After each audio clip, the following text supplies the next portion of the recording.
tomto meste žilo vyše 800 Židov a nezostal z nich nikto. Som posledná z tohoto domu.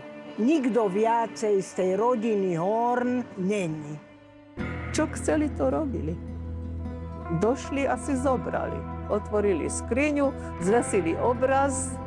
To bola kodifikovaná vražda a kodifikovaná lúpež. Vy ste poznali tých ľudí? Samozrejme, každého jedného.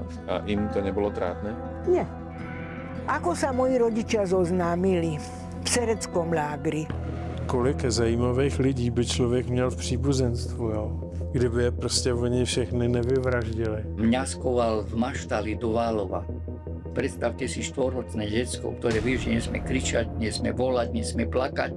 Ja som pil z toho istého vedra, ktorého pila kráva. Ja som odtiaľ vyšiel a nevedel som rozprávať. Potom, ako vypuklo povstanie, tak brány tohto tábora boli otvorené. Celkom logicky požadovali svoje bývalé majetky nazad. Prvá veta odznela: a vy ste sa vrátili. To sklamanie, že sme to prežili. Povedal, že teda on nikde nepôjde a vy tu nemáte čo hľadať. Prenasledovali Židov, čo sa vrátili, lebo sa im zdalo, že viac sa ich vrátilo, ako odišlo. Na Slovensku som svojím spôsobom bola strpená. Cudzinec. Prísť do Izraelu je prísť do svojej vlasti.